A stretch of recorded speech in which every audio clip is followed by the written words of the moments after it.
पंडित दीनदयाल उपाध्याय शिक्षण संस्था आर्य चाणक्य आचार्य कुल प्रबोधिनी अंतर्गत सहविचार सभेचे आयोजन करण्यात आले. चला जाऊ कवितेच्या गावात हा आपला काव्य प्रवास प्राध्यापक वाना आंधळे यांनी व्यक्त केला. पप्पा माझ्या आईला बोलू नका, स्त्री जन्म आहेच आधी मुका. पप्पा माझ्या आईला बोलू नका, मोठ्या विश्वासात ठेविली मान खांद्यावर तुमच्या माझ्या आईना. मोठ्या विश्वासात ठेविली मान खांद्यावर तुमच्या माझ्या आईना. तिच्या विश्वासाला तडा देऊ नका, तिच्या विश्वासाला तडा देऊ नका. पप्पा माझ्या आईला बोलू नका. सांगतो मी सुद्धा एकदा गमतीचाच विषय झालो. मी तुम्ही किती मोठे आहे काय आहे ते घरी तुमच्या मनात मी मोठा आहे, इतक्या विद्यापीठात आहे, इतक्या अभ्यासक्रमात आहे, अगदी प्राथमिक पासून उच्च माध्यमिक पर्यंत, उच्च माध्यमिक पासून पदवीपर्यंत, पदवीपासून पदव्युत्तर पर्यंत, एवढंच नाही तर PhD पर्यंत. म्हणजे PhD मी PhD झालेलो नाही, माझ्या कवितेवर 2 PhD झाल्या, एक मराठवाडा विद्यापीठातून आणि एक उत्तर महाराष्ट्र विद्यापीठातून. आणि त्या लोकांनी मला बोलवलं की तुमच्या हस्ते आमचा सत्कार. म्हटलं मी नॉन PhD वाल्याकडून PhD वाल्याचा सत्कार, मला बरं वाटलं. असं वाटलं की आपणच PhD झालेलं काय. पण मला कवितेने तारलो, कवितेने कुठे कुठे साथ दिली हे मी सांगणार आहे. जाऊ कवितेच्या गावात. बोर झालं ना तुम्ही तर मी इथून तुमच्या आधी निघेन. बरोबर आहे, कारण आंधळे असतो म्हणून काय झालं, मला डोळस दृष्टी आहे. त्याशिवाय काय एवढ्या कविता लिहिल्या, पण त्याशिवाय काय इतकं महाराष्ट्राच्या बाहेर कर्नाटकात गुजरातमध्ये गेलो. त्यांनी सांगितलं आमच्या जावयानीच केलेलं माझी ओळख, माझ्या जावई आहे. तर मी गमतीचा विषय कसा झाला ते आधी सांगतो. मी FIBA शिकत असेल. FIBA शिकत असताना कविता मला 10वी 12वी पासून कविता यायला लागल्या. त्या कशा यायला लागल्या तेही माझ्या बोलण्यातून नाही. पहिल्यांदा मी गमतीचा विषय कसा झाला, मी शेतकऱ्याच्या घरातला मुलगा, म्हणजे आजोबा शेतकरी, वडील शिक्षक. बघा, शिक्षक आणि शेतकरी अडकित्यात सापडलेल्या सुपारीसारखी माझी अवस्था होती त्यावेळी. काय झालं की आमच्याकडे शेती आहे आणि आजोबाने सांगितलं, एका दिवशी फरमान काढलं, आमच्याकडे ऐराणी बोलली जाते. ऐराणी कशी जाऊन थोडी का खेतमाल आहे, शेतात जा, कसा खाटे चिड्या उडवले, म्हणजे पाखरे उडवण्यासाठी. मी जरा काम करायला लागलो. म्हणलं बाबा म्हणून कॉलेज म्हणजे माझं कॉलेज आहे. मी अंडरना ही शिवी आहे. मी अंडरना म्हणजे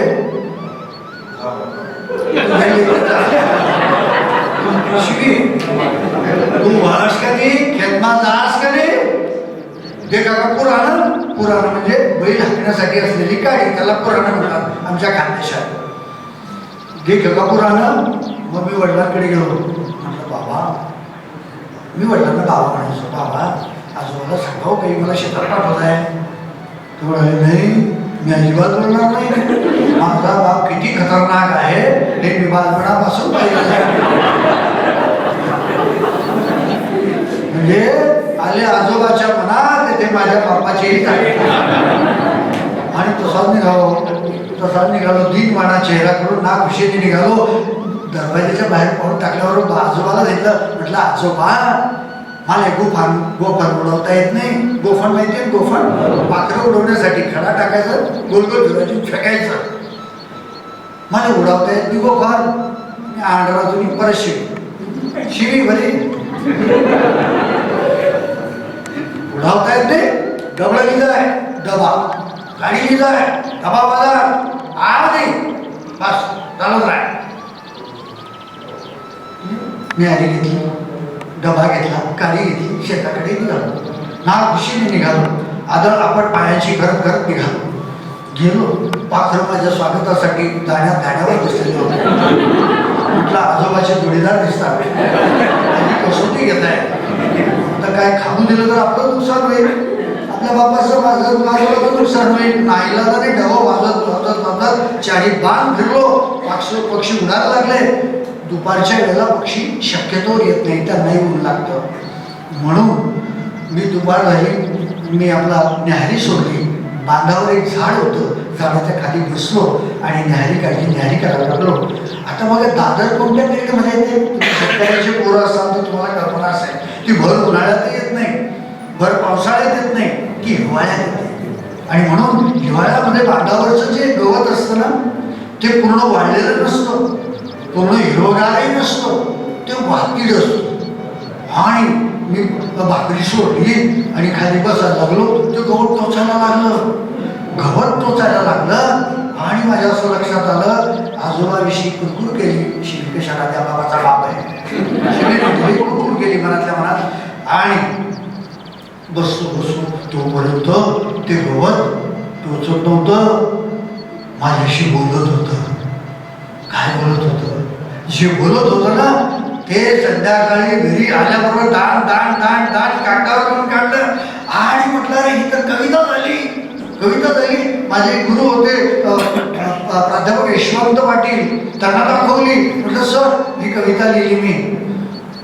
त्यांनी असा चष्मा केला, तू लिहिलीस? कधीपासून लिहायला लागला? म्हटलं, आजच लिहिली मी, आजच शेतावर गेलो होतो, आज लिहिली. वा, छान, चांगली, असंच लिहित राहा. आणि त्यावेळेचं वय काय एकदम बावळट, बावळट वय. मला कोणाला तरी विचारतात, म्हटलं का एकूण छापाला कशी देतात छापाला? त्याने मुद्दाम समोरच्या माणसाने, तू असं कर म्हणे, किर्लोस्करला पाठव. किर्लोस्कर नाशिकाला.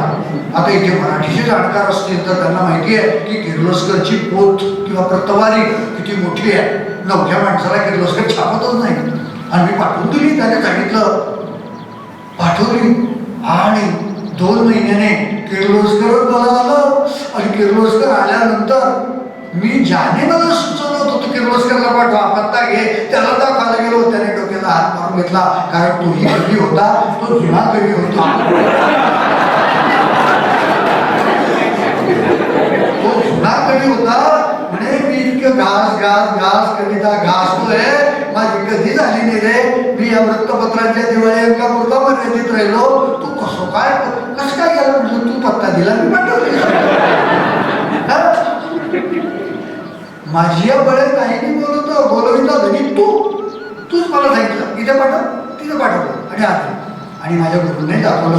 गुरु म्हणाले, शाबास, अरे किर्लोस्करात आलास, तेही कवी होते, तेही लेखक होते, स्वर्गस्थ झाले, पण खूप लिहिलं त्यांनी. परंतु कसं असतं, साहित्य गवत टोचतं आणि कविता कशी झाली हे मी त्यांना सांगितलं. तर तुम्हालाही सांगतो, कविता मुक्त छंदातली आहे. सगळं शेत कसं हिरवगार नव्हतीतल्या मुलीसारखं, सामाजिक बांधिलकीची कविता आहे. सगळं शेत कसं हिरवगार नव्हतीतल्या मुलीसारखं, शेताच्या बांधाजवळ आलो तर प्रफुल्लित झालेलं मन तळपत्या सूर्यात कोमेजून गेलेल्या फुलासारखं झालं. आणि उभा राहिलो तर बांधावरच्या बारक्या गवतानं पायाशी घट्टपिठी मारली आणि अर्धमेल्या आवाजात गया करू लागलं, बघा मायबाप आमच्या जवळची कशी टवटवीत, आम्ही मात्र शुष्क कोरडे पिवळे फट्ट. अरे काय चुकलं आमचं, काय गुन्हा केला आम्ही? मायबाप शेतकऱ्याची काहीच चूक नाही, मात्र ही पोचलेली झाडं आमच्या पाण्याचं पाणी येऊ देत नाहीत. मायबाप पाणी येऊ देत नाही. आणि मग माझा ग्रुप वाढला. पण त्या ग्रुपामध्ये मी काय केलं, एक प्रातिनिधिक काव्य संग्रह काढला, वेगवेगळ्या कवीच्या कविता, स्थानिक एरंडोल तालुक्यामधल्या. धीरे आपण पुस्तक काढू ते काय बावळट वय असतं पाहिजे. आणि काढलाय एक 5-25 कविता जमल्या आणि छापल्या. आणि नाना खूप मोठे आहे, परंतु तिथले स्थानिक जे आमदार, त्यांना आम्ही प्रकाशनाला बोलवलं. त्या आल्या, त्यांनी प्रकाशन केलं. प्रकाशन केल्यानंतर आम्हा पोराटोरांचा कार्यक्रम, पत्रकार काय येतात? अजिबात नाही. मग मी अजून भाषणाला सुरुवात केलेली नाही आहे. भाषणाला सुरुवात केव्हा होते? आजच्या कार्यक्रमाचे अध्यक्ष बंधू भगिनींना मी ते म्हणायचं बाकी आहे. मी सोडणार नाही, पण बोर झालं तर तुमच्या आधी मी निघून जाईल. झालं काय? मग पत्रकार पुढे आले नाही, मग हीच बातमी लिहून काढली, कारण आम्हाला व्यावहारिक मराठी हा विषय त्यावेळी होता. आणि मग बातमी कशी करावी मी केली. बातमी लिहिली, छानपैकी बातमी लिहिली. पत्रकाराकडे गेलो. पत्रकार म्हणाले फोटो, कार्यक्रमाचा फोटो. तसाच निघालो सायकल. फोटोवाल्याकडे गेलो. म्हटलं काका फोटो मिळेल का? अरे गेला आहे का म्हणे. 1982ची गोष्ट आहे. 81-82. फोटो जळगावला धुवायला जातात. तेव्हा एवढं तंत्रज्ञान गावागावात विकसित नव्हतं. 8 दिवसांनी येतात. मी तसाच बोंबलो. पुन्हा त्या पत्रकाराकडे गेलो. म्हटलं का हो त्याचा 8 दिवसांनी म्हणजे बातमी शिरी होऊन द्यायची, छापली जाणार नाही. म्हटलं माझा काय इलाज आहे? तुझा फोटो आहे का? राहाव. पासपोर्ट राहाव. तू संपादक आहे त्या पुस्तकातून राहाव. घरी गेलो. घरून फोटो घेतला, दिला. बातमी आली. लगेच 4-5 दिवसात बातमी छापून आली. आल्यानंतर काय आनंद. माझ्या आयुष्यातली पहिली वर्तमानपत्रीय बातमी. आणि आनंदाला उधाण आलं. जो तो दिसला का? बातमी आली. कॉलेजमध्ये गेलो, बातमी आली. चौकामध्ये उभा राहून खास पेपर असा दिसला कॉलेजचा मुलगा, बातमी आली. ते कसं वाटतं, कॉंग्रॅच्युलेशन्स, बातमी आली. वाना वाना आंधळे, मला वाना म्हणून ओळखायचे सगळं. वाना बातमी आली. म्हटलं हो. असं करत करत करत नाही तर कॉलेजला जाऊन भाऊ पोरींचा घोळका. म्हटलं बातमी आली. अरे वा, कॉंग्रॅच्युलेशन्स. आणि मग मला असं वाटायला लागलं की मी हिरो आहे, या कॉलेजचा हिरो आहे. काय संपलं. या का कवितेनं माझ्या अंगामध्ये, माझ्या रक्तामध्ये, माझ्या श्वासामध्ये काय निर्मिती केली. पण 12वी पर्यंत मी विद्यार्थी होतो. मला गणित, कुणी गेली गणिताचं सर?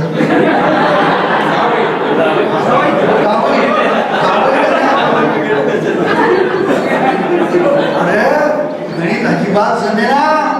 अहो गणित अजिबात जमेना. गणित जमत नव्हतं म्हणून मी इयत्ता 7वी पर्यंत प्राथमिक शाळेमध्ये गुरुजी बाई आणि बाई म्हणायचं, मॅडम बाई असे हाणायचे ना आम्हाला. माझ्या दुर्दैवाने इयत्ता 1ली, 2री, 3री 3 वर्गापर्यंत विमलबाई, आम्हाला नाव विसरलो, कसा विसरेल, विमलबाई शिकवायला होत्या. आणि काय रे गणित जमत नाही. जमत नाही. कसंही जमत नाही. जमायला हवे. तू शिक्षकाचा मुलगा ना. म्हटलं हो. मग काय करतात तुझे वडील? तुझ्याकडे लक्ष पुरवत नाही असं दिसतं. तो वडिलांचाही उद्धार माझ्या गणिताबाई झाला. अशा हात बांगड्या मागे करायच्या, हात वळून टाकायचा की पुढे पोराने खूप झालं. अहो इतकं की अलीकडे सुद्धा कधी कधी मी बायकोला सांगतो आयडिक्स आहे का ते बरं. बायको म्हणते तुमचं दुखणं फारच जुनं दिसतो.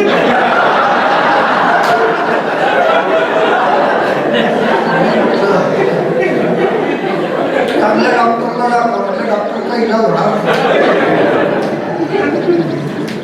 आता बायकोला कसं काय सांगा की मी मार खाल्लाय. मला फुलंब्रीला जायचं आहे, व्याख्यान आहे माझं, सगळ्या शिक्षकांपुढे मी उभा राहणार आहे हे सांगता येतं. पण मार खाल्लाय मॅडमच्या हातचा, गणित येत नव्हतं म्हणून. अरे इयत्ता 10वीत त्या गणिताने माझा असा पराभव केला की जो आयुष्यभर विसरू शकणार नाही. 10वीमध्ये मी नापास झालो. बघा, एक नापास विद्यार्थी तुमच्यापुढे उभा आहे.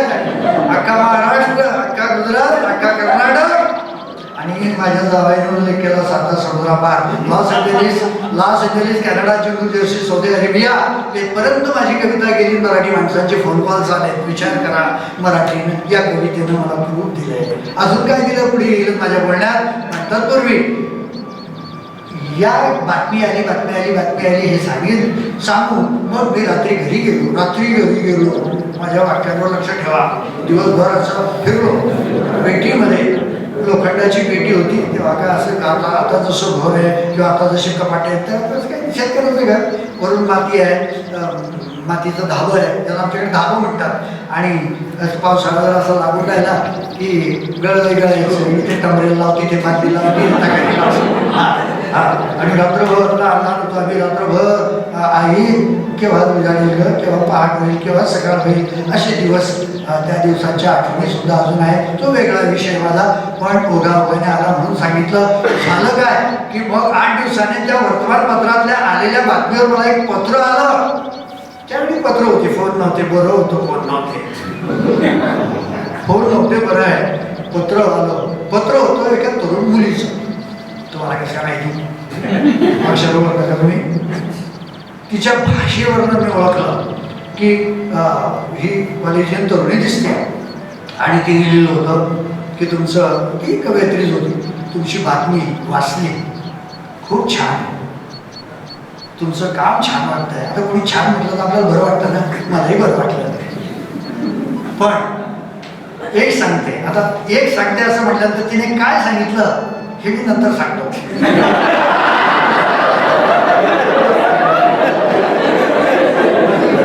सांगतो ना, लगेच सांगतो, नंतर लगेच. काय झालं, तिने मी मजकूर वाचला पत्रातला, मी डोक्याला हात मारून घेतला. भर थंडीच्या दिवसात मला नकशिकांत घाम फुटला. थंडीचे दिवस, थंडीचा घाम येत नाही, पण ते वाचून त्यात असं काय लिहिलेलं होतं. आणि मग मी तो पेपर काढला आणि पाहिलं आणि मी म्हटलं, बरोबर आहे ग ताई, तुझं काही चुकलं नाही. काय लिहिलं होतं त्या पोरीने आणि कशामुळे लिहिलं होतं. मी माझ्या हाताने बातमी लिहिलेली होती म्हणून डोळसपणे लिहिली. अगदी आपली बातमी आपण चांगली लिहिली की साकेत या प्रातिनिधिक काव्यसंग्रहाचे संपादक वाना आंधळे हे आहेत. मला काही चुकलं? साकेत या प्रातिनिधिक काव्यसंग्रहाचे संपादक वाना आंधळे हे आहेत. पण त्या पेपरवाल्याने, मुद्रकाने कसं छापलं, साकेत या काव्यसंग्रहाचे संपादक वाना हे आंधळे आहेत.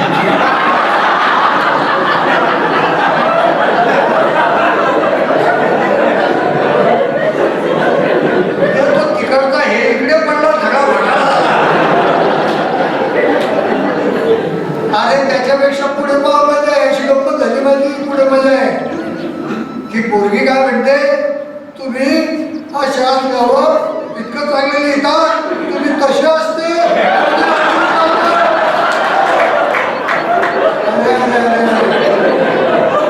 मला फारुला झाला. कवितेने मला काय दिलं. अजून काही गोष्टी येतात पुढे सांगेन. आजच्या कार्यक्रमाच्या अध्यक्षा,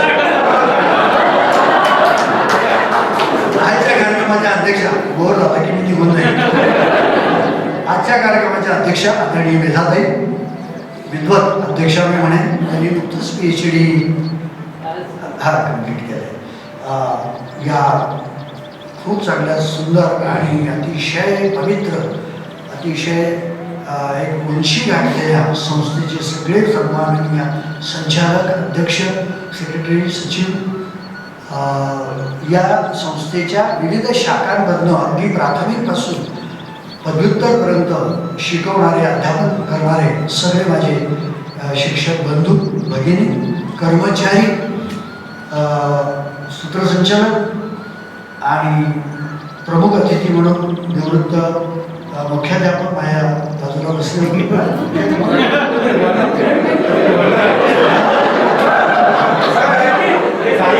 एक वर्ष आहे का? नाही, बघा निवृत्त झाले म्हणून तुमचं वय झालेलं आहे. मी निवृत्त नाही आलो, निवृत्त नाही मागताय का बोलताना. मग मी तुम्हाला आता असं सांगणार आहे, काय सांगू, मी कशासाठी आलो आहे असं बोलतोय का मी? अजिबात नाही. रडता रडता असायचे दिवस फार छान होते. आभाळाच्या फांदीला हिरवेगार पान होते, ते हिरवं पान मनात जपलं ना, कोणीच म्हणत नाही. कधी रिटायर झाला मला ते म्हणतात, का कोणत्या कलेला आहात, ते गेला झाला का, तुमचा वर्ष झाले. बरं वाटतं आपल्याला कोणी असं म्हटलं की कोणत्या कॉलेजला आहात, किती वर्ष राहिले, हा दुसरा प्रश्न अजून आपल्याला तरी आणतो. असो, आजच्या कार्यक्रमाचे अध्यक्ष मी तुम्हा सगळ्यांना, बंधू भगिनींना सगळ्यांना मी विनम्र भावे नमन करतो. या महानुभावांना विनम्र भावे नमन करतो. नानांची आठवण आली, त्यांनाही मी इथून वंदन करतो. माझे सन्मित्र मुंडे सर यांचा नामोल्लेख मी आवर्जून करीन की त्यांच्यामुळे तुमच्यासारख्या इतक्या विद्वतांमध्ये मला बोलण्याची संधी मिळते, म्हणून मी त्यांचीही ऋण व्यक्त करतो. मित्रो, कवितेच्या, चला जाऊ कवितेच्या गावात. मी तुम्हाला सांगितले की कविता मला कशी आली, पूर्वपीठिका सादर केलेली आहे. कुठे रुजली माझ्या अंतर हृदयात ती महत्वाची आहे. साहित्यानं जगाला काय दिलं? जगाला दृष्टी दिलेली आहे. कवितेने काय दिलं? जगाला आनंद पेरलेला आहे, आनंद मनामनात. जर कविताच नसती जन्माला आलेली, साहित्यच नसतं, भाषा, समाज आणि साहित्य हा त्रिपुटीचा सुरेख संगम आहे. समाज जन्माला आला, नंतर भाषा जन्माला आली, नंतर साहित्य जन्माला आलं. जर कविताच जन्माला आली नसती, गाणंच जन्माला आलं नसतं, तर आपलं जीवन वाळवंट झालं असतं. तुम्ही आम्ही इतक्या सभ्यतेने, विवेकी विचाराने इथे बसलो नसतो. आमच्या मनात पेरला विवेक तो कोणी? तो साहित्याने.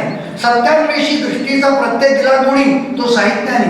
राष्ट्राविषयीचं प्रेम जागृत केला कोणी? ते साहित्याने. एकत्र कुटुंब पद्धतीचा पुन्हा पुन्हा विचार आणि उच्चार आम्ही जो करतोय तो साहित्यानंच दिलेला आहे. बंधुभाव साहित्यानं दिलाय, समानता एकात्मता साहित्यानं दिली आहे. जगावर प्रेम करा असं साहित्य सांगण्यात आलेलं आहे. साहित्याने काय दिलंय? अगदी लहानपणापासूनची घडणी तुमची माझी इथे प्रत्येकाची आहे. पण तुम्हाला अजून मी एक सांगतो,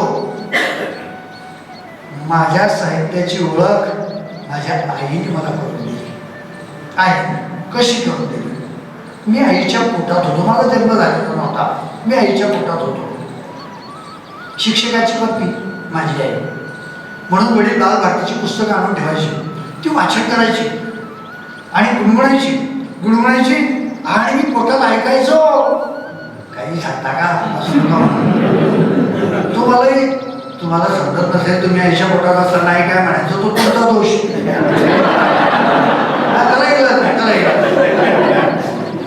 मला मात्र ऐकू येत होतं आई काय म्हणायची. बालसंस्कार, इथे माझ्या माता भगिनी बसलेल्या आहेत. बालसंस्कार काय असतात?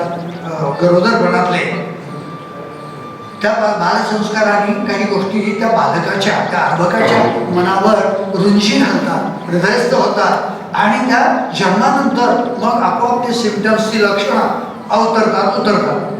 तर आई बोलायची, काय बोलायची? आई गाणं म्हणायची, पोळ्या लाटते, एका हाताने झोकाही देते. झोका थांबला, रडायला लागलो मी की पोळी थांबायची आणि ती झोका द्यायची. वडील शाळेत लाटते पोळ्या. कोणाचे ग कोणाचे सुंदर डोळे कोणाचे, पाण्यातील माशाचे की माझ्या बाळाचे. अरे वा, आपल्या डोळ्याचं वर्णन आई करते. कोणाचे ग कोणाचे सुंदर डोळे कोणाचे, पाण्यातील माशाचे की माझ्या बाळाचे. मला खूप अप्रूप वाटायचं हो. पण जन्म झाल्यानंतर जेव्हा समज आली ना, त्यावेळेस कळलं आई तू किती खोटं बोलत होती. डोळ्याचं वर्णन करत होती ना आपलं कोणतं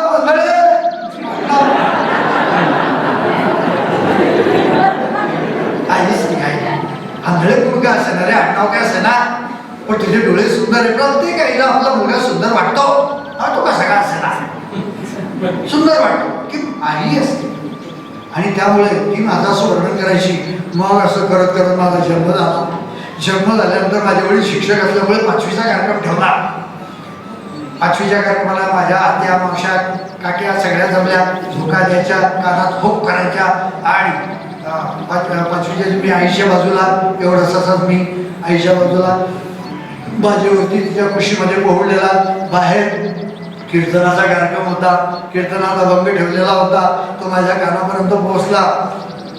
कुळी कन्यापुत्र होती जे सात्विक तयाचा अधिक वाटे देवा, तुकोबरायांचा अभंग तुकोबा आज आषाढीला मला तुझ्या अभंगाच्या ओळी माझ्या ओठी आल्या. कुळी कन्यापुत्र होती जे सात्विक तयाचा अधिक वाटे देवा. मला आनंद झाला. काही सांगता का? 5 दिवसाच्या लेकराला काय माहिती, पण मला माहिती पडलं. तुमचा दोष, तुम्हाला माहिती काय. मला बरं वाटायचं की ज्या अशा कुळात आपण जन्माला आलेलो आहे की प्रत्यक्ष परमेश्वराला आनंद आणि हेवा वाटतोय. अरे वा, ही जाणीव मला करून दिली कवितेने.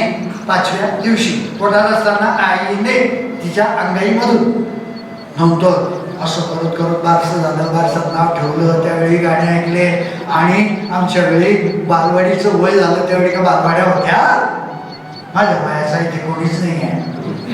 हां, नाही तर मी बोललो असतं का होत्या का आपल्या वेळी? तुम्ही लहान होत्या का आपल्या वेळी? पण तुमच्या वेळी नसतील असं आहे का? अंदाज आहे. हां, नसते. बालवाडी नव्हत्या, अंगणवाड्या नव्हत्या.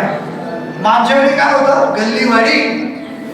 आता गल्लीवाडी म्हणजे काय, सगळ्या गल्लीतले पोरांनी एकत्र यायचं आणि कुठे लपंडाव खेळायचा, हाबाजाबी खेळायचं, लंगडी खेळायचं, टोचणी खेळायची, सारीपाट काहीतरी खेळायचं आणि गाणेही म्हणायचे.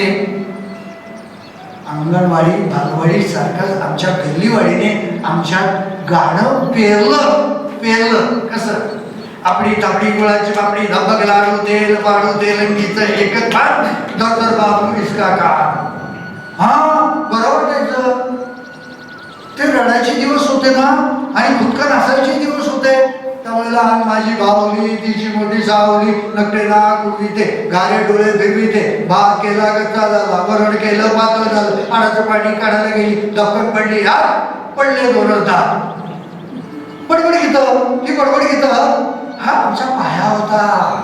हा कवित्वाचा काव्यलेखनाचा पाया या लोकांनी रचला, गल्लीतल्या पोरांनी रचला, आईने रचला. आणि नंतर इयत्ता पहिलीत गेलो. अरे वा वा, विमलबाई बाजूला ठेवा. मी म्हणतो की वा वा, पहिलीत गेलो, आनंद. आता काही वेळापूर्वी बोलले होते की हा ते बाजूला ठेवा, बाकीची शिक्षकही होते.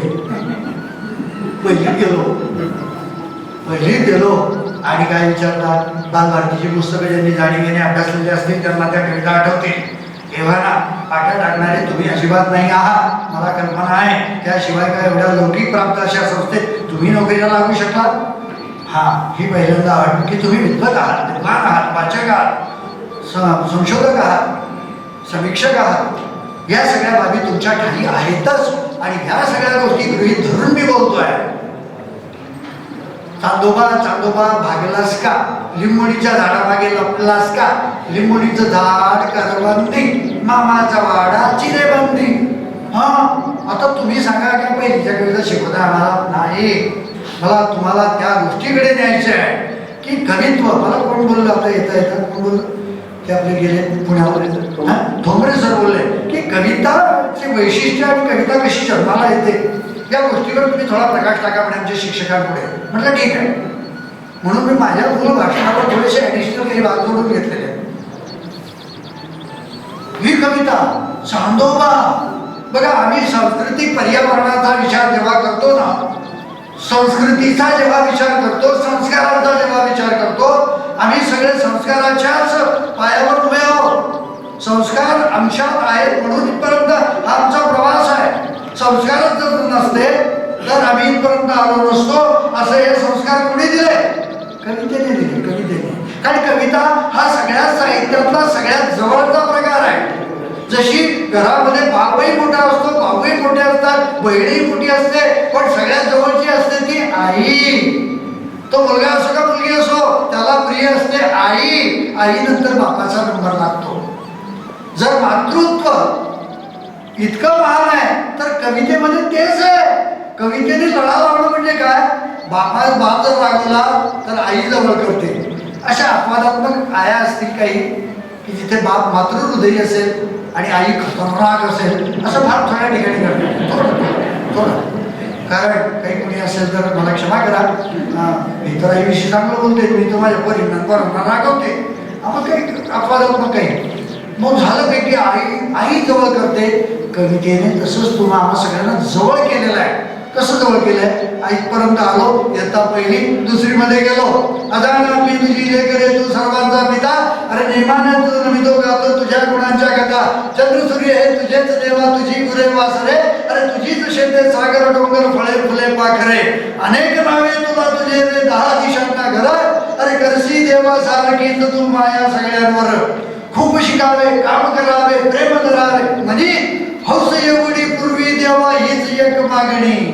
विचार करा, काय काय काय काय इयत्ता दुसरीमध्ये काय मिळाला खजिना. खूप शिकावे, काम करावे, प्रेम धरावे म्हणे. अहो, आणि विद्यार्थ्यांपर्यंत पोहोचताना या गोष्टी जाणीवेने सांगितल्या गेल्या पाहिजेत. कविता वाचून शिकवली जात नाही, ती पचवून शिकवली गेली पाहिजे. जशी गझल विषयी असं म्हणतात आणि गेय काव्याविषयी असं म्हणतात किंवा कवितेविषयी.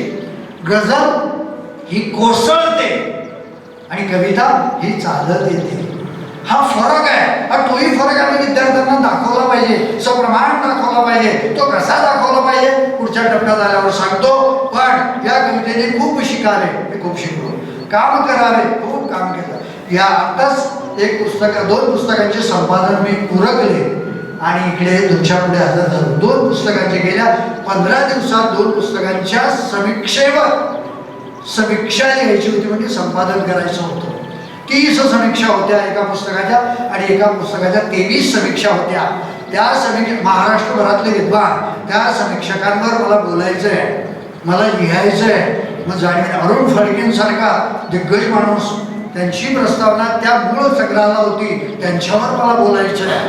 या सगळ्या गोष्टींचा विचार म्हणजे काम करावे, खूप शिकावे, काम करावे, प्रेम धरावे. म्हणून माझ्याकडे पाहून असं वाटतं का हा प्रेमळ अजिबात वाटत नाही? असं नाही वाटत ना मावल्यांनो, बंधूंनो? नाही. तर मला हा संस्कार दिला इयत्ता 2री मध्ये, या कवितेने दिला. कविता खोलवर गेली केव्हा, आणि इयत्ता 3री मध्ये माझी आई, माझे वडील, माझे भावंड यांचं सम्यक दर्शन मला घडलं ते एका कवितेतून. पलीकडे ओढ्यावर गाव माझे ते सुंदर, पलीकडे ओढ्यावर गाव माझे ते सुंदर, झाडाझुडपात आहे लपलेले माझे घर, पलीकडे ओढ्यावर गाव माझे ते सुंदर. माझ्या गावाचं वर्णन इतकं सुंदर आहे. माझी कविता नाही आहे, गणेश कुडे अंमळनेरचे कवी. 39 वर्षे ही कविता अभ्यासक्रमात राहिली मित्र. 39. पलीकडे ओढ्यावर गाव माझे ते सुंदर, झाडात झुडपात आहे लपलेले माझे घर, माझ्या घरावरून जाते चिमुकली हिच वाट, अरे मला ओढून याने ते माझ्या घराशी थेट, पिंपळाच्या झाडाखाली लहान असे माझे घर, तुळशीचे वृंदावन चिरेबंदी ओट्यावर, कमा सुमा हरू चंदू भाऊ आला म्हणत आता, अरे मिठी मग सोडवावी हातावर खाऊ देत. विचार करा, काय संदेश आहे, काय संस्कार आहे. भावंड मिठी मारतायत मोठ्या दादाला आणि मग ती मिठी मी खाऊ देत सोडवतोय. किती प्रेम आहे. ही आत्मीयता, हा जिव्हाळा, हे प्रेम कोणी दिलं? कवितेने दिलं. चला कवितेच्या गावाला तुम्हाला असं फिरवतो की प्रत्येक वर्गातली कविता काय देत गेली. असं करत करत कमी 4थीत चाललो गेलो. हा 4थीत गेल्यानंतर एक गुरुजी होते आम्हाला. गुरुजी आता शाळेत, आता मॅडम आणि सर म्हणतात, मला वाटतं प्राथमिकला आहे, तेव्हा आम्ही गुरुजी म्हणायचो. कुंभार गुरुजी, भले मोठा देहपिंड त्यांचा, हे लांब सडक हात, लांब सडक कान, मोठे मोठे डोळे. पहिल्याच वर्षी ज्याने पाहिलं त्याला असं वाटेल की हा खतरनाक माणूस आहे, साऊथकडचा नाही. पण जेव्हा ते वर्गात यायचे, तो वर्गात आई आल्यासारखं वाटायचं. बघा, शिक्षक वर्गात आल्यानंतर आई आल्यासारखं वाटण्याचा भास, याचा अर्थ शिक्षकाला आई होता आलं पाहिजे. सगळ्यात महत्वाचं तुमच्याविषयी होतं. वाजवा ना कशी वाजत.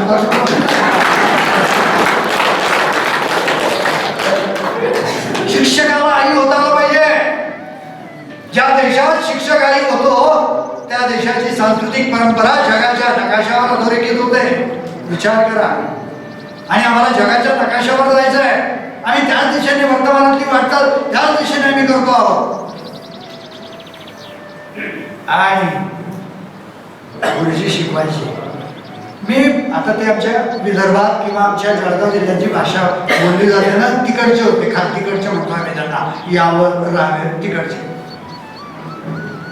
म्हणजे पोरांनो, आज तुम्हाला मी कविता शिकवणार आहे. मी म्हणेन माझ्या मागे म्हणा, म्हणजे मी म्हणेन माझ्या मागे म्हणा, असं गुरुजी म्हणायचे. मग आम्ही गुरुजीच्या तोंडाकडे पाहिजे, कारण गुरुजी मारायचे नाही. चुकलंय ना, काय बेटा सोन्या, कोणाचा आहे तू? कोणाचा मुलगा आहे? असं मी करा हो, असं मी नाव घ्या. तू शाळेत येतो ना, तू शिकायला येतो ना, का नाव घ्यायला येतो? असं नाव घ्यायची सोय पडली ना तर पुढे मोठ्या मोठ्या पोरापोरीचे नाव घेशील आणि लोक मारतील तुला. ही सोय चांगली नाही बरं, असं गुरुजी म्हणायचे. मग इतकं प्रेमळ माणूस आल्यानंतर वातावरण कसं असेल आमच्या वर्गातला प्रसाद ना आनंददायी झालं बा. गुरुजी शिकवायचे त्याच्यामधून मला काही गोष्टी सांगायच्या आहेत. मला संचालकांनी बजावलं आहे,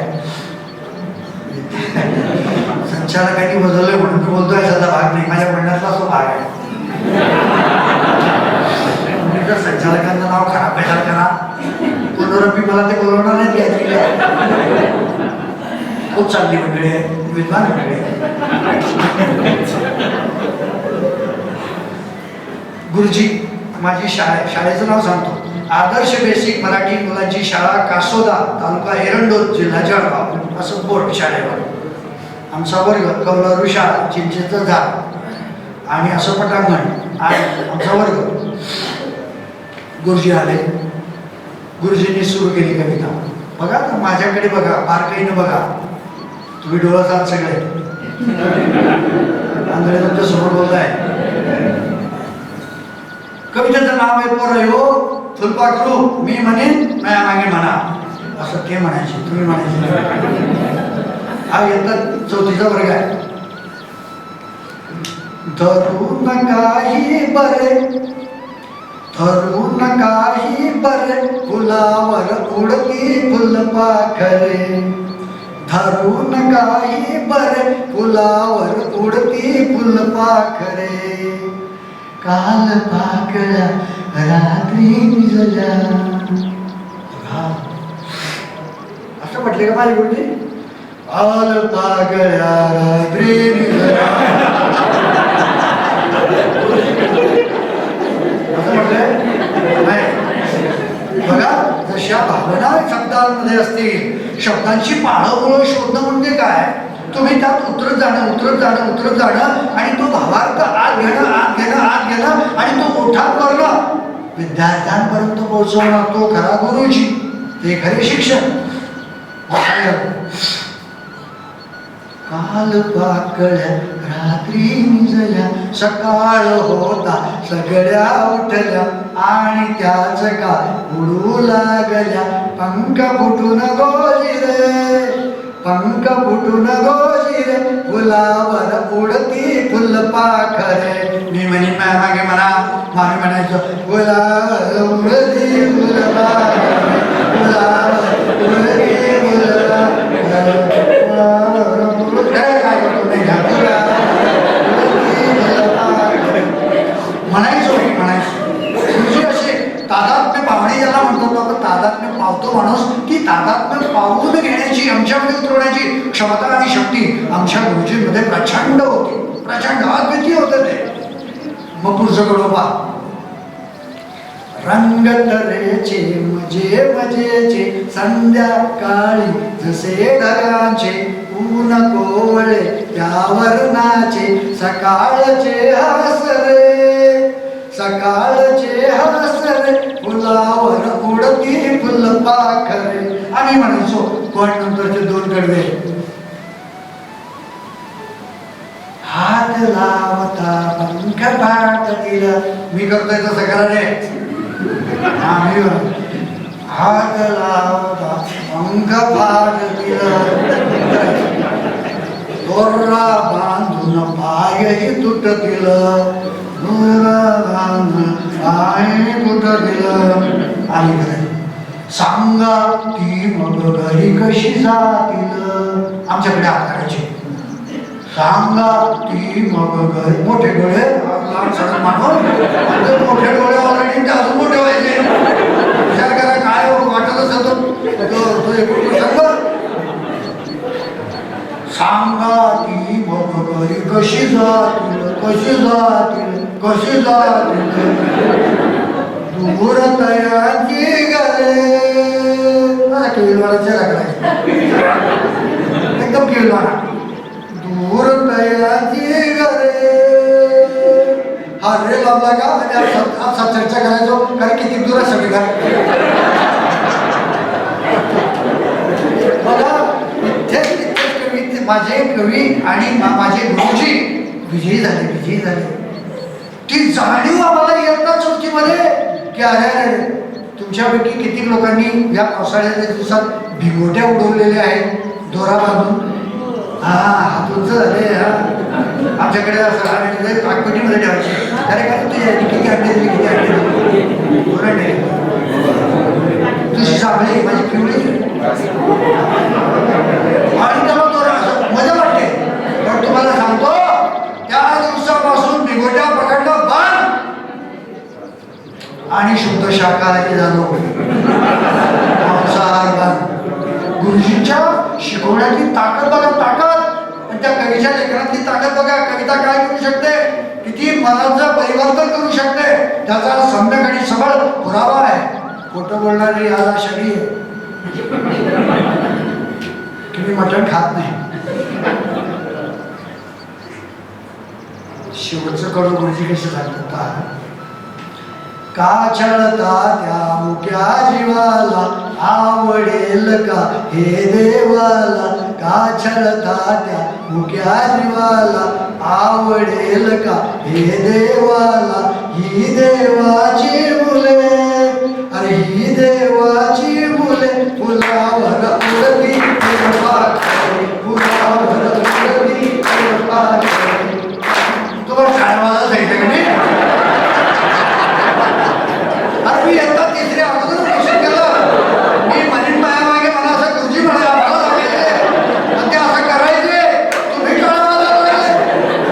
पण मी जिंकलो, मी तुमच्यापर्यंत पोहोचलो. बोर झालं तर मी तुमच्या आधी निघले. कवितेत काय ताकद असते, काय ताकद असते. अशी ही कविता. मग पुढे जाऊन 4-5 गेलो, 5वीत गेलो तर 4थीचा रिझल्ट वडिलांना दाखवला. बाबा प्रमाणपत्र गुणपत्रक दाखवलं. पण माझं गुणपत्र घेता पहिलीपासून 4थी पर्यंत वडील असे पाहिजे. माझे वडील म्हणजे काय विचार नका. दुसरी आईच माझी आई.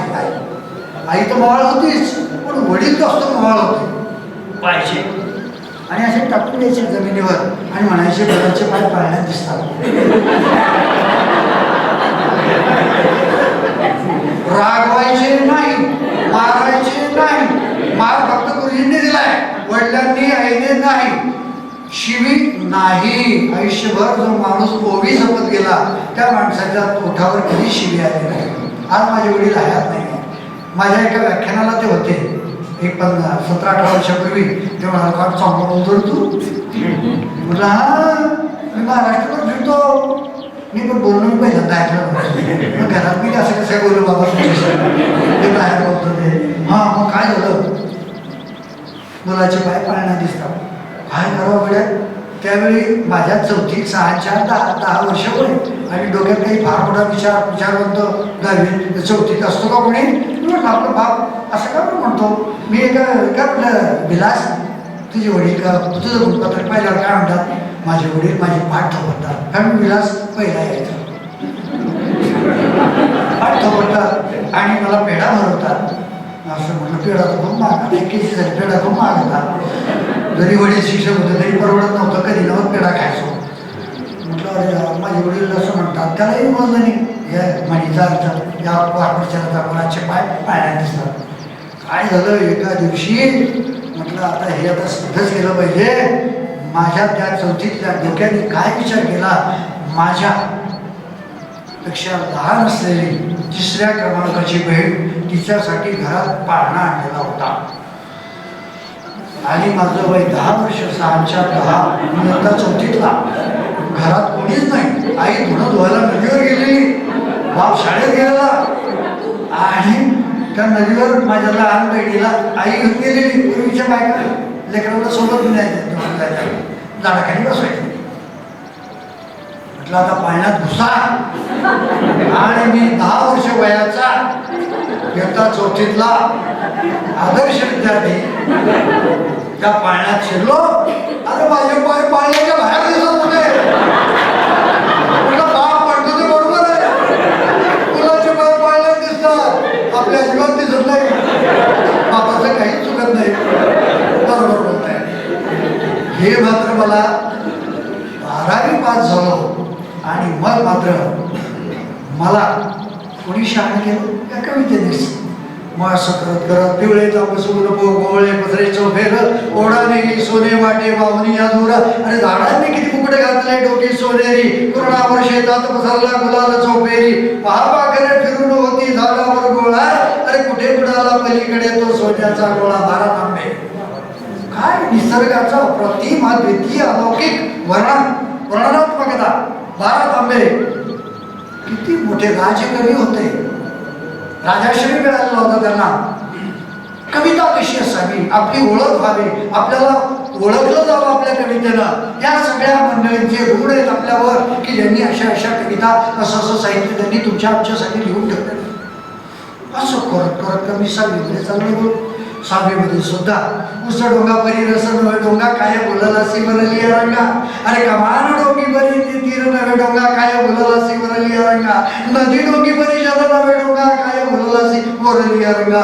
तो विठ्ठल मोठा हुशार आहे. आज माझ्याकडून तो अवघही म्हणून घेतोय आषाढीची. काय बोललासी वरली रंगा 6वीमध्ये असलेला हा अनुभव विचार करा.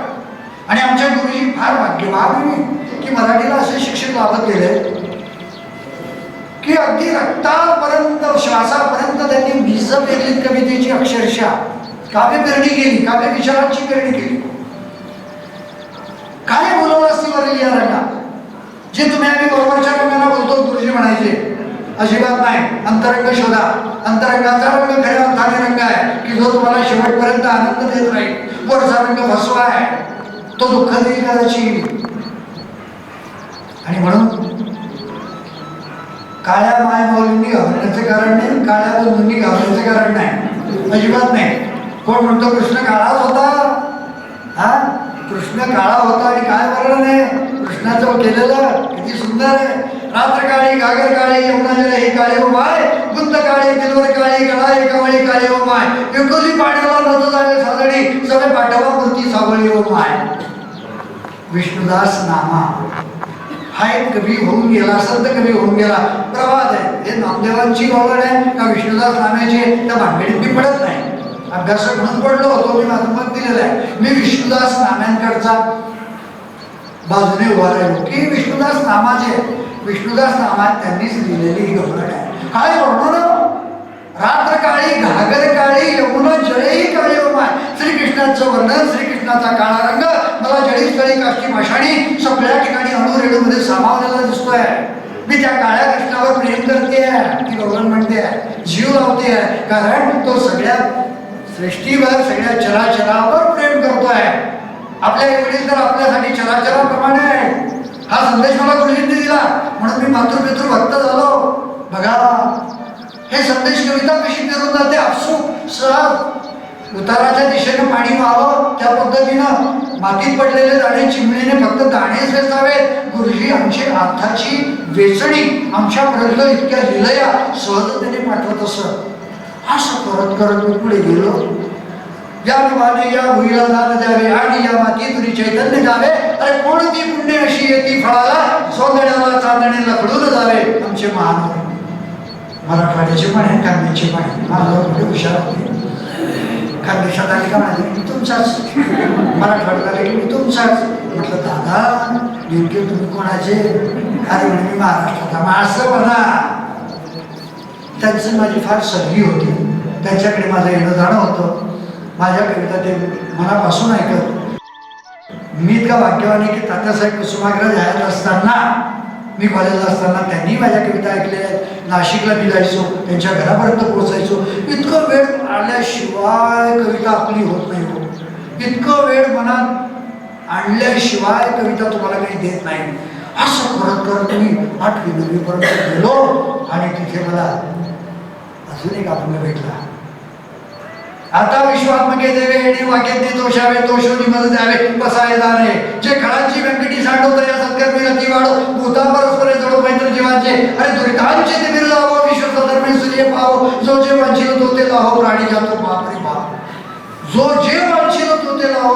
अख्ख्या विश्वाला गवसली घालणारी ज्ञानोबा माऊलीनं लिहिलेली ही प्रार्थना 700 वर्ष झाली तरी अजून टिकून आहे. घराघरात ओठा ओठावर कंठात नांदते आहे. काय ताकद आहे कवितेची.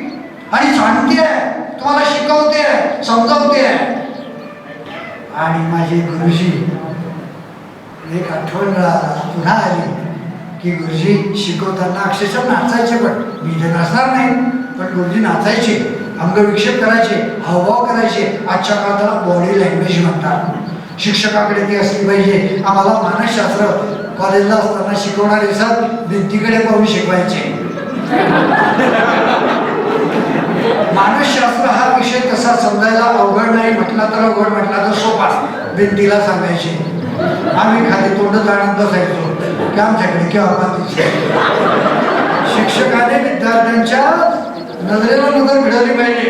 मी आल्यापासून असं बोलतोय का, तर मला कवितेत जे सौंदर्य आहे, जे वैशिष्ट्य आहे, कविता कशी जन्माला येते, ती कुठून जन्माला येते, असं जर मी केलं असतं, कोणी आणलं येत ना. माझ्यावर बेतली एकदा, तर लहान होतो, काहीतरी असवायला असेल, मी मोठी हुशारकी मारायला गेलो. 10 पानांची एकच कविता होती. मी अफाट कवी आहे, मी काय काही सांगता येत 10 पानांची. तुम्ही हे म्हणता, मी 250 पानाचा अनुवाद केला एका कवीच्या कवितेचा.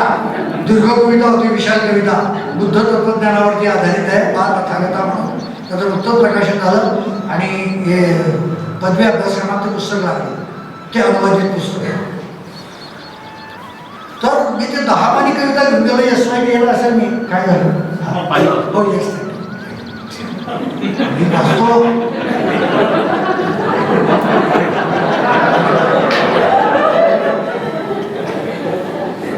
पाणी देतो म्हटलं तरी वाईट आहे, पाणी देतो तेव्हा देतात.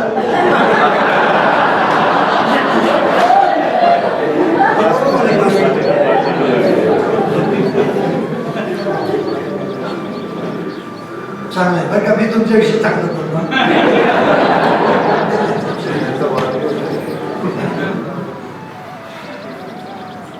तर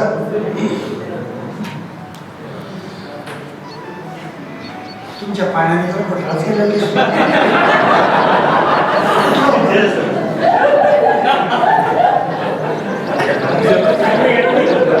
10 पानांची कविता घेऊन गेलो. 10 पानांची कविता वाचायला सुरुवात केली. 7-8 लोक इकडे बसलेले, बाकीचे इकडे बसलेले, असं इकडून भगिनी, इकडून बंधू, मध्ये मोकळी बाग. आणि पहिल्या पानावर, दुसऱ्या पानावर, तिसऱ्या पानावर, चौथ्या पानावर, 5व्या पानावर, 7व्या पानावर मात्र आलो. आणि शेवटी बसलेला एक भला मोठा प्रचंड काय शरीराचा माणूस उठला. माणूस होता मोठा आणि हातात होता सोटा. आणि असा असा असा असा असा असा असा असा आला. मी 9व्या पानापर्यंत येऊन गेलेलो होतो आणि तो येऊन सरळ पायऱ्या सोडून माझ्या जवळ उभं राहिला. जर घाम आला की बापरे, याच्या मनात काही चांगलं दिसत नाहीये, याचे हावभाव काही फारसे चांगले नाही. त्याचं लक्ष गेलं की कवी महाराज भिजरलेले दिसत आहे. त्याने पाहिलं, तुम्ही चालू द्या, तुम्ही तुमचं चालू द्या, अजिबात घाबरू नका. तुम्हाला इथे कोणी आणलं त्याला मी शोधतो.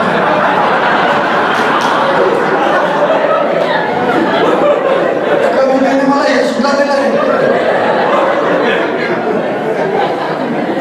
मी मुंडे सरांना शिवेल आणला. मुंडे सर तर माझ्या हृदयात आहे. अशी वेळ नाही आणणार, कोणी आणणार. विद्वान माणूस आहे, त्या विद्वान सर्वत्र पूज्यते, विद्वत्तेची सगळीकडे पूजा होते. मी वयाने मोठा असलो म्हणून काय झालं, पण त्यांच्या विद्वत्तेची, त्यांच्या कर्तृत्वाची मी मनोमन पूजा करत असतो. तर तुमच्यावर ही वेळ येणार नाही. असं करत करत मी खूप कविता माझ्या मनावर रुजवल्या, फुलवल्या, बहरल्या, डवरल्या आणि त्यातून माझी घरणी तयार झाली. मी कविताही लिहू लागलो, पाठवू लागलो. 1994 साली अख्ख्या महाराष्ट्रातून, तोपर्यंत अभ्यासक्रमात आलेलो नव्हतो, अख्ख्या महाराष्ट्रातून 94 साली ॲट ए टाईम 100 दिवसांमध्ये माझ्या कविता आल्या. आणि माझ्या गावच्या नगराध्यक्षाने माझा सत्कार ठेवला. बातमीचा परिणाम. बातमी आली छापून, अरे म्हणे का अफाट कवी आपल्या गावामध्ये, बोलवा सत्कार करू. असं कवितेने मला दिलं. पण मी MA ला गेलो, तिथपर्यंत कविता आलीच, मी MA ला गेलो. एम.एला गेल्यानंतर सुद्धा मग एम.एला गेल्यानंतर एक चमत्कार झाला. चमत्कार असा जो जनरली तुमच्या बाबतीत उशिरानं झाला असेल, माझ्या बाबतीत लवकर झाला. तो चमत्कार असा की माझं लग्न ठरलं. चमत्कार म्हटला लग्नाला. मला माफ करा माझ्या भगिनींनो, पण तो चमत्कारच असतो. मी म्हटलं मग आई वडिलांनी विचारलं, अरे तुझी आई म्हणते लग्न करायचं. मग मी आपलं म्हणलं नाही नाही अजून कशाला, मला नोकरी लागू द्या, मी प्राध्यापकच होईल आणि मग घर बांधू आपण. मातीचं घर आहे, ती येणारी मुलगी वरून माती गळते, खाली आपण जेवतो, बरं दिसत का. वडिलांना पटलं ते, पण ती जाई नाही म्हणते, तुझी याची प्रकृती बरी राहत नाही. ती म्हणते की करून टाका, माझ्या डोळ्यासमोर करून टाका. आणि मी पण बाबांनी लगेच हो म्हणून द्यायचं का. मी एम.ए. फायनलला शेवटच्या वर्षाला आणि मी हो म्हणून दिलं, झालं लग्न झालं. लग्न होत असताना तिथे भेटलं गाणं, कविता. ऐकतं पोयतं कोणाला आलं, तुमच्याकडे येतं का असं ऐकतं पोयतं. लग्नाची गाणी असतात ही. आता मी ऐरणीमधूनच म्हणून दाखवतो. ऐकतं पोयतं कोणले गुण, ऐकतं पोयतं वासुदेव गुण. वासुदेव म्हणजे मी, माझं नाव. ते काही महत्वाचं नाही, पण पुढचा भाग महत्वाचा आहे. तटकाय जो पयाना रोपे, तटकाय सीता माई खाते, इष्णू किष्णू कांड्या भरे, रायरू मिनी पोयत करे. माझ्या मावश्या मान्या हे गाणं म्हणतायत, असं बसलेलं आहे आणि वर टोपली झालेली गाणं म्हणतायत. देव कपाशीच्या रोपापासून तयार झालेली आणि रुक्माई आणि राई विठ्ठलाच्या दोघी पत्नी यांनी तयार केलेला धागा प्रभू श्रीरामकृष्णांनी तुमच्यापर्यंत आणलेला आहे. असा धागा तुमच्या गळ्यात पडतोय, पोयतो म्हणून, त्याला पोयतो म्हणतात. लग्न लागायच्या अगोदरचा विधी. आणि मला माझ्या डोक्यात प्रकाश पडला, लाख. अरे ताई, मला वाटलं राई रुक्मिणी भगवान श्रीकृष्ण भगवान रामचंद्र यांनी देव कपाशीपासून तयार केलेलं पोयतं सर्वांच्या साक्षीनं माझ्या गळ्यात पडतोय. म्हणजे तू बायकोची काळजी घे. ज्या विश्वासानं ती तुझ्याकडे आलेली आहे, मायबाप सोडून, त्या विश्वासाला कधी तडा जाऊ देऊ नकोस. तिला जीव लाव, तिला प्रेम दे. तिला असं वाटेल की मी सासरी नाही, मी माहेरीच आहे. माझे आईवडील नसले तर इथे माझे आईवडील आहे, सासू सासऱ्याच्या रूपात आहे. माझ्या बहिणी नसल्या तरी माझी बहीण नणंदेच्या रूपात आहे. माझा भाऊ नसला, पुढचं बोलली नाही ती, तुमच्यात आहे माझ्या. तर ही सगळी नाटी मला पुन्हा नव्याने मिळते. असं वातावरण तू तयार कर, तू तयार कर. आणि ऑलरेडी इथे तयार होतं. आई वडील माझे प्रेमळ होते, काही करावं लागेल. कवितेने सुचवलेलं शहाणपण, संस्कार आणि संस्कृती. मी तर असं म्हणतो ना, ही मला संस्कृतीची जननी आहे कविता. बघा का जननी, माझ्या शब्दांकडे लक्ष द्या. मराठीचे मीमांसक किंवा अभ्यासक असतील त्यांनी लक्ष द्या. ही जननी कशी आहे, ही अशी आहे की तुमच्या आईपेक्षा ही कविता तुम्हाला कधी कधी मोठी वाटू लागेल. कशी, आई तर मोठीच आहे, तिचं मोठेपण नाकारणार नाही आपण.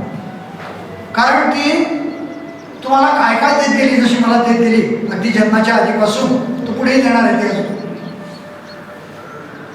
अशी ही कविता संस्कृतीची जननी आहे. तुमच्या माझ्या आईला वयाच्या मर्यादा आहेत, तुमच्या माझ्या आईला शर्ती आणि अटींच्या मर्यादा आहेत. माझ्या आईला तुम्ही आवडणार नाही, तुमच्या आईला मी आवडणार नाही.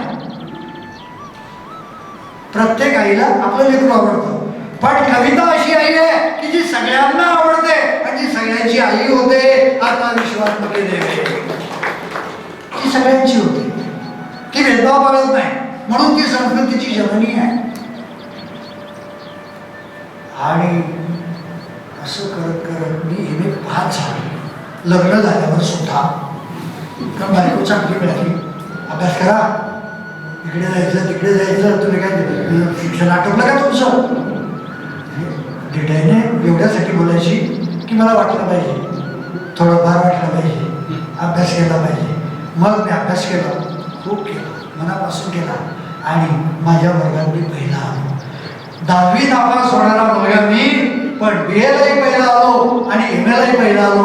याचं कारण कविता माझ्या आकाशवाणीवर त्यावेळी कार्यक्रम व्हायचे विद्यार्थी असताना किर्लोस्करामधून त्यावेळी मी छापून आचार्य मोठी स्वर्गवार करायचे युवावाणी आकाशवाणी जळगाव केंद्राच्या कार्यक्रमात नवी क्षितिजे या सत्रात आपल्या वर्गातला विद्यार्थी माना आंधळे याचा कार्यक्रम आहे, सगळ्यांनी लाभ घ्यावा. आणि सगळे मग लाभ घ्यायचे. दुसऱ्या दिवशी वर्षा व्हायचा अभिनंदनाचा, कॉंग्रॅच्युलेशनचा. मग मला कविता म्हणायची की अरे अभ्यास कर, कवितेत बोंब पाडली तशी अभ्यासात बोंब पाड. आमच्याकडची फ्रेज बोंब पाड, तुमच्याकडे आहे की मला माहिती नाही आहे का? बरं आहे. सगळ्यांनी बोंब पाडली म्हणून तू इथपर्यंत आलो असतो का? अजिबात नाही. कुठेतरी पुढ्या बांधत बसलो असतो आपण. मी शेताच्या बांधावर असतो माझ्या. बघा हे झालं बुवा. मग एम ए झालं माझा प्राध्यापक. बोर व्हायला लागले कोणाला थांबू का? शेवटाकडे येतोय. अरे वा चांगलं आहे सर, मला पुन्हा बोलवा, वेगळा विषय घेऊन येईल पण असाच येईल, व्यवस्थित तुमच्यापर्यंत पोहोचणारा असो. तर झालं काय की नोकरीला लागायची. मग पत्नी म्हणाली ॲप्लिकेशन करताय की नाही? करावर ॲप्लिकेशन. मी रोज पेपर वाचायचो. माझ्या गावापासून 12 किलोमीटरवर धरणगाव म्हणून तालुका प्लेस आहे आणि तिथे मी अर्ज केला. इंटरव्ह्यू घ्यायला ताईसारखे यांच्यासारखे सगळे दिग्गज बसलेले होते आणि मी गेलो. आता थोडाफार बरा दिसतो, याच्यापेक्षा काटकोळा होतो. गेलो असा चेहरा करून. शबनम बॅग होती, त्यात काही पुस्तकं होते, दिवाळी अंक होते आणि गेलो. कुठून आलात म्हटलं एरंडोल. कोण होतं शिकवायला मराठी? म्हटलं मीराताई वाडेकर आणि यशवंत पाटील. अरे वा, दोन्ही चांगली माणसं मिळाली तुम्हाला. म्हटलं हो. बसो. किती मोघम प्रश्न विचारला. मी तयारी करून गेलो होतो. मराठीचं कोणी असेल तर स्वन स्वनिम सनांतर पद पदिम पदांतर आधुनिक व्याकरण सगळं पिळून घेऊन गेलेलो होतो. म्हटलं विचारलं तर क्लिष्ट हे होईल. कविता, कथान, कादंबरी, नाटक, प्रवास वर्णन, आत्मचरित्रावर विचारलं तर सांगता येईल. इतकं वाचन, प्रचंड वाचन केलं. प्रचंड. मला खूप भरल्यासारखं वाटतं. आत्मचरित्रावर बोलायला सांगा आता लगेच धाड. कोणकोणते आत्मचरित्र आहे, त्याची नावं, त्याचे लेखक आणि त्याच्यामध्ये गाभा काय मध्यवर्ती कल्पना आहे ती मी सांगू शकेल. इतकं साहित्याचं वेग कमी आलं. आणि मग सगळं मी सोबत घेऊन गेलो, डोक्यात घेऊन गेलो. विचारलं किती सोपा प्रश्न मॅडम ताई, साहित्यातलं काय आवडतं? अरे वा, साहित्यातलं काय आवडतं म्हटलं कविता. तेव्हा एकदा कटाक्षाने पाहायला लागले, डोळे मोठे करून. कविता दीड शाळा दिसतो, सठीक विषय सांगतो कविता. मग दुसरा प्रश्न विचारला, कवितेचा उपप्रकार सांग बरं. आता उपप्रकारामध्ये 2 प्रश्न लपलेले आहेत. एक तर उपप्रकार माहिती असला पाहिजे आणि त्याचं उदाहरण देता आलं पाहिजे. म्हटलं उपप्रकार गझल. अरे वा, आता भुवया मोठ्या झाल्या. पहिल्यांदा डोळे मोठे, भुवया मोठ्या. म्हण एखादी गझल, 2 ओळी म्हण. बरं. कळा ज्याला गेल्या जीवा कुणाला बोललो नाही. अरे कळा ज्याला गेल्या जीवा कुणाला बोललो नाही. होतो जरी उपाशी अधाशी वागलो नाही. अरे असा मी तीर चुकीने मारला गेलो. जिथे पाहिजे होतो तिथे मी लागलो नाही. जसे तुम्ही आता असले ना तसे ते टंकन असे झाले, असे वागले तर असे झाले.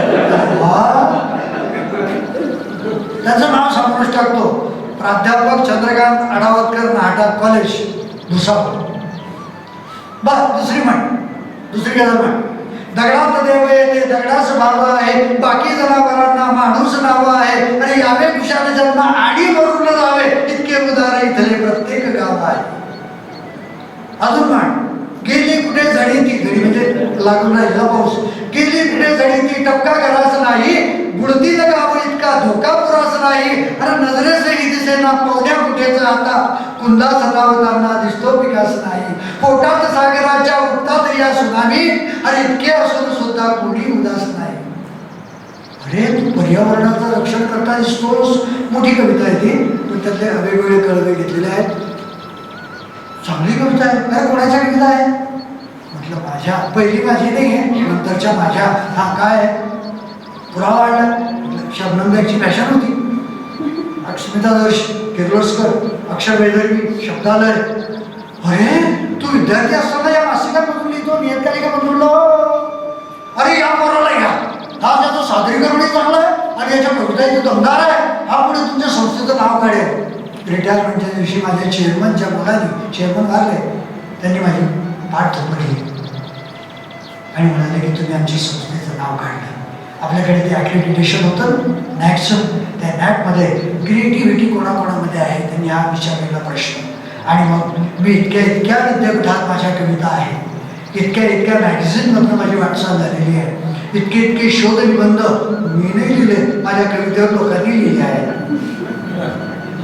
PhD झाली आहे. तेव्हा मला ठीक, ते खुश झाले. मला कवितेने नोकरी दिली, कवितेने भाकरी दिली. बघा कवितेची काय ताकद असू शकते. चांगली बायको दिली, नोकरी दिली, 2.5 लाख रुपये पगार होता रिटायर होताना, 2.5 लाख. माझ्या बापाने सुद्धा कमवला नाही. आज माझ्याकडे मोठी गाडी आहे, चांगलं घर आहे, आता बंगला बांधायला काढलेला आहे, सगळं पाहिजे कवितेने दिलं. आणि शेवटाकडे येतो की कविता आईच्या पोटात असेपर्यंत असल्यापासून तर इथपर्यंत मी तुम्हाला कवितेच्या गावाला घेऊन इथपर्यंत आणलेलं आहे. झालं काय की 92 वर्षाचा माझा आजोबा एके दिवशी वाचला हो. आता एके दिवशी वाचला तर काय म्हणतो, प्रताप केला वाचला हा दिसतो तुम्हाला त्रास देत होता, वाचला विचारला. 82 वर्षाची माझी आजी रडत होती. आता आपल्याकडे आमच्याकडे असं गाण्यात रडतात, तुमच्याकडे रडता का काही गाण्यात रडताना? हा गाण्यात. बघा कविता कुठे कुठे हो, गाण्यात मृत्यूसमयी मरणाच्या सरणावर जाताना सुद्धा कविता साथ सोडत नाही का. माझ्या आत्या म्हणजे माझ्या आजोबाच्या मुली माझ्या आत्या रडत होत्या, वर्णन करून रडत होत्या. माझी आजी 82, वयाकडे लक्ष द्या, आजोबाचं वय 92, वयाकडे लक्ष द्या.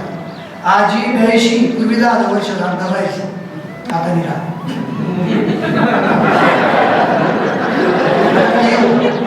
आता काही होतं, तू 10 वर्षांनी मोठी आहेस का काही ऐकत नाही, पण तू छान आहेस. असा काळ आला, काय करतात, तो काळ वेगळा होता. दवात भिजून जायचा, टचकन डोळ्यांना शब्द हिरवा व्हायचा. खरं सांगतो तेव्हा शपथदेव सुद्धा फुलामध्ये एक गाणं व्हायचा. तो काळ वेगळा होता, दवात भिजून जायचा. किती काळाची परिवर्तन झाली, किती बदल झाला. सुख आली पण त्याच्या मुळाशी फार मोठं दुःख घेऊन आलेली आहे. त्या दुःखाची कल्पना आज नाही येणार, पण आपली नातवंड, तुमची नातवंड, आपली निवड तुमची नातवंड त्या रोजच्या दुःखामध्ये जगतील. देव करो असं होऊ नये, हे कुठेतरी थांबलं पाहिजे. असो आजोबा वारला 92 वर्षाचा, 82 वर्षाची आजी रडते. रडताना काय म्हणते, ती आई राणीतून बोलली होती, पण तुम्हाला आई राणी माहिती नाही. मी मराठीतूनच सांगतो, तिचा अनुवाद करून, मी चांगला अनुवादक आहे म्हणून अनुवाद करून सांगतो. इतक्या लवकर कसे काय गेले हो माय. मी चळवळे विद्यार्थी, चळवळे प्राध्यापक, मी असं माझ्या आता ते प्रेत यात्रेमध्ये माझे मित्रमंडळी आलेली, प्राध्यापक वगैरे असा मी उभा आणि इकडे प्रेत त्या बायका रडतायत. मी त्यांच्यामध्ये असं 92 वर्ष जगला ना बाबा, जाऊ द्या. मी असा उभा आणि इतक्या लवकर कसे का गेले हो. मला काही राहलं गेलं नाही. अरे ती गर्दी कापत आजीजवळ गेलो, म्हटलं आजी 92, 82 इतक्या लवकर बोललो मी. आषाढी आज खोटं बोलायचं नाही, बोललो मी. माझी आजी माझ्यापेक्षा हुशार. काय बोलली, तुझी मैत्रे तसं म्हणावं लागतं.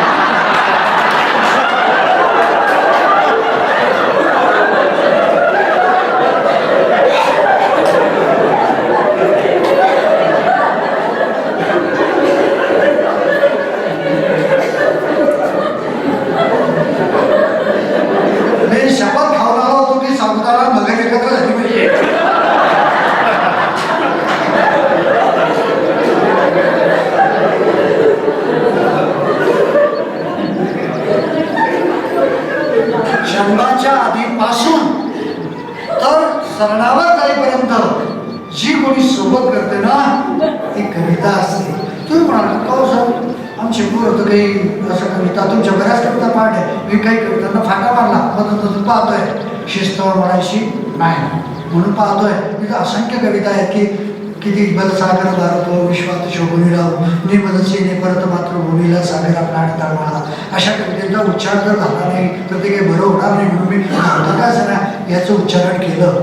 अशा कितीतरी कविता आहेत की ज्यांनी संस्कार, संस्कृती, देश आणि समाज आणि कुटुंब व्यवस्था खिळवून चिटकवून अगदी घट्ट दृढ करत गेलेली आहे. ती म्हणजे कविता, कविता आणि कविताच.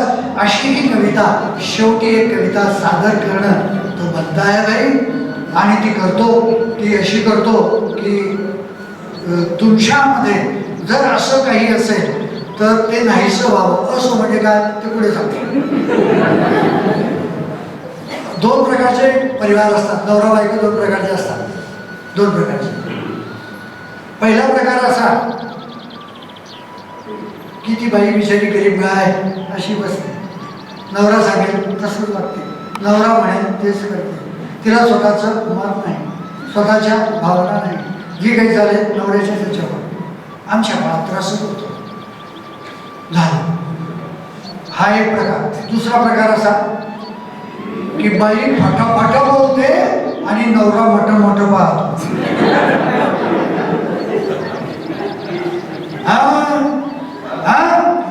कॉलेज किती असा सुटलाय, इतका वेळ कुठे होता, असं काही मला नाही विचारलं. ज्या घरातल्या बायका नवऱ्याला फटफट बोलतात त्या घरातले नवरे प्रकृतीने असेच राहतात, असे होत नाही.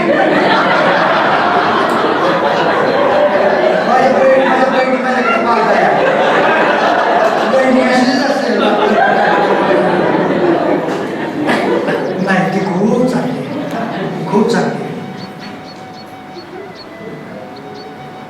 आणि तुझं नुसतं पाहणं आहे, मी बायकोला म्हणतोय, तुझं नुसतं पाहणं आहे, श्रावणाची सर वाटते, एरवी चौथे स्मशान मला माझे शहर वाटते.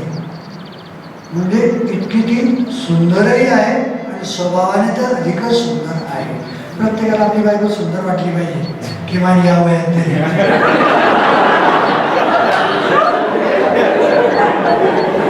असो, तर असे दोन टाईपचे घरं असतात, दोन टाईपचे नवरे, दोन टाईपच्या बायका.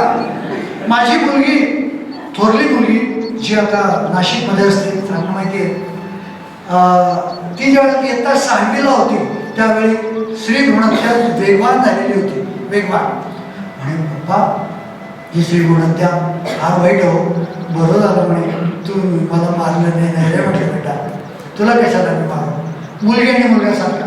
म्हणून त्यावर मी श्री गुणत्याची कविता माझ्या लेखीच्या सांगण्यावरून लिहिली. पण त्या कवितेच्या ऐवजी जी आज तुम्हाला आवश्यक कविता आहे तीच मी सादर करणार आहे, ती गाऊन सादर करणार आहे. गाणं माझं फारसं बरं नाही आहे. अरे एवढे एवढे पोरं माझ्या गल्लीतले काय गाणं म्हणतात. काही तुम्हाला सांगतो सर, सगळं मी विचार करायला लागतो की एवढं एवढं पोरं गाणं म्हणताय आणि ते कोणतं गाणं सांगू मला. मी माझी येतात ते तिथल्या पोराला बोलवलं इकडे इकडे, का दान कविता म्हणून दाखवून दान माझी कविता आहे दान भारतीला. ते काय राहतं म्हणजे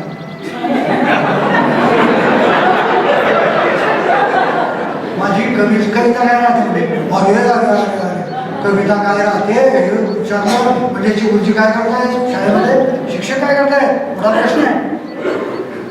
म्हटलं बेटा असं पुस्तक राहतं, त्या पुस्तकामध्ये कविता असतात, धडे असतात. माझ्यातलं शिक्षक जेव्हा झाला तर बोलून घेतलं, चालला होता दुकानावर बाजूला दूध घ्यायला, एका हातात नाण्याने एका हाताला असताना बोलवलं. म्हटलं तुला गाणं तरी गाणं. मग म्हटलं दुकानावर बोलाय, मी तुला 1 रुपया देईन. आता 8च्या नाण्याचे दिवस राहिले नाही, 1 रुपया देईन. मी ज्या गल्लीत राहतो ना, मी कॉलनीत राहत नाही, मी शेतकऱ्याचं घर असल्यामुळे गल्लीत राहतो. माझ्या घराच्या बाहेर गाडी बैलगाडी जोडी सोडलेली असते, असं गावात आहे. आणि म्हटलं तुला 1 रुपया देईन. म्हणजे खरं मान. त्याने काय म्हटलं, त्याने जसं म्हटलं ना ती श्रीचा बोलाय लक्षात घ्या, मी विद्वतांसमोर बोलतोय याचं भान मला आहे.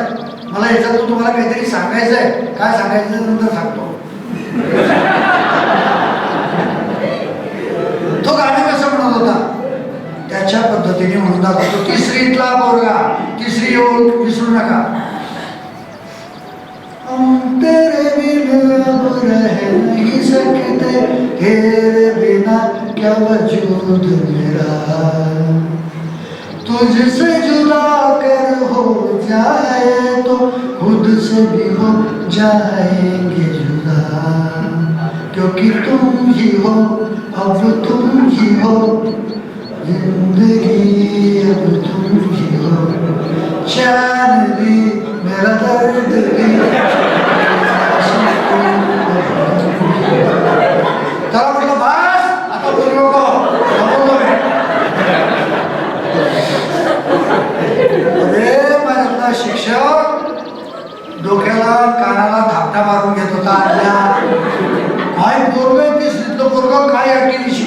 हो, या मोबाईलची कमाल आहे.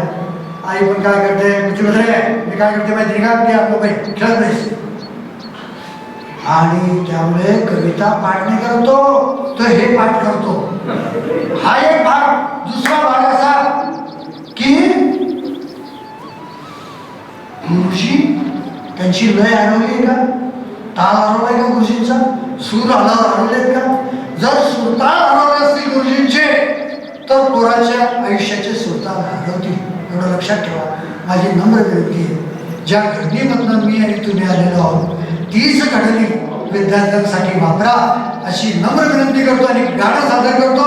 माझी मुलगी म्हणे बघा प्रणालीचे वडील खूप बोलतात, प्रणाली माझ्या मुलीशी माहिती त्यावेळेची सांगायची, खूप बोलतात हो तिच्या आईला, नको नको ते टाकून टाकून बोलतात. टाकून बोलली ही फ्रेज आमच्याकडे, तुमच्याकडे आहे का, तुमच्याकडे बऱ्याचशा गोष्टी आमच्याकडे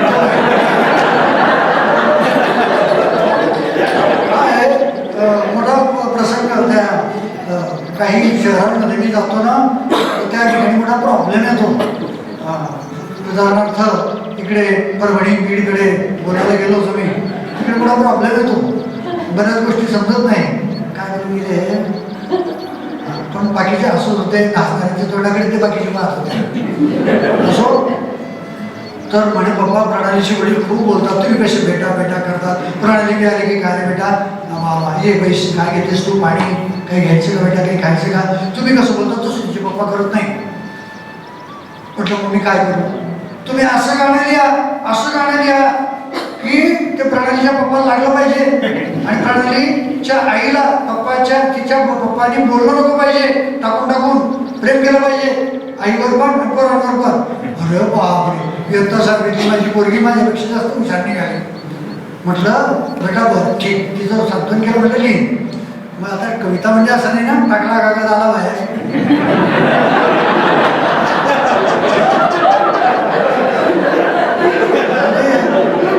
तो प्रसंग भिजत करावा, भिजत पडावा लागतो.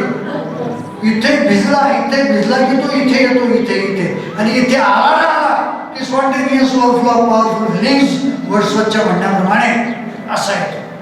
आणि एक दिवस ते गाणं आलं, प्रणालीचे पप्पा प्रणालीची आई हे मला परिचित होते, पण इतकं आतलं काही परिचय नव्हता. आणि मग मी लिहिलं जे लिहिलं. जर मला माझी नम्र विनंती आहे की असे जर कोणी पप्पा असेल तर प्लीज आजच बायकोला बोलणं थांबवा. तुम्ही नसा, मला खात्री आहे बिलकुल नसा, पण लेकरं उदास होतात हो, लेकरं हवालदिल होतात आणि स्त्रीचा त्याग फार मोठा आहे, फार मोठा. अगदी जन्म देणाऱ्या आईपासून तर आपल्या जीवनाला नीट नेटकं करणाऱ्या त्या पत्नीपर्यंत आणि नंतर आपल्या लेकींपर्यंत, वार्धक्यात लेकांपर्यंत हे सगळं जातं. तर असं थांबलं पाहिजे या आग्रहाला डोळ्यासमोर मी ठेवतोय आणि तुमच्यापुढे सादर होतोय, गाऊन दाखवतोय. माझा बऱ्यापैकी आवाज असेल याची खात्री तुम्हाला झाली असेल. आमचे रेखेना बरं आहे.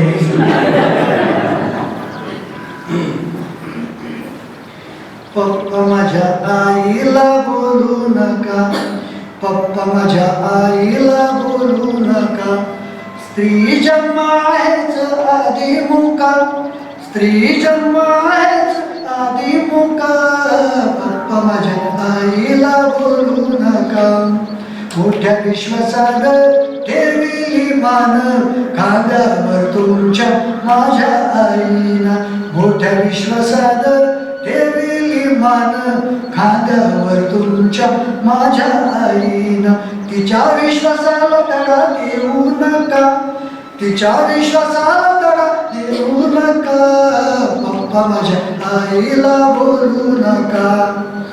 मोडल का मन सांगा कधी तिनं, तुमच्या सुखाला सुख आपलं मानून, मोडल का मन सांगा कधी तिनं, तुमच्या सुखाला सुख आपलं मानून. तिनं कधी काढल्या का तुमच्या चुका, तिनं कधी काढल्या का तुमच्या चुका, पप्पा माझ्या आईला बोलू नका.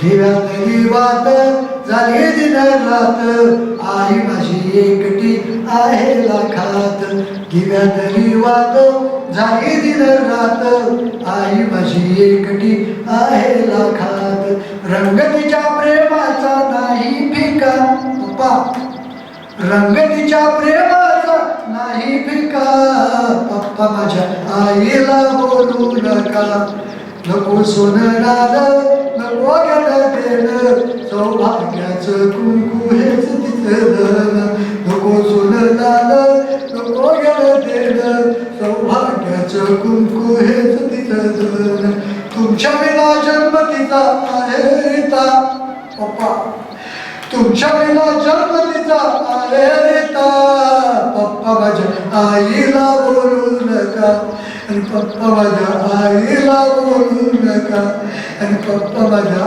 आईला बोलू नका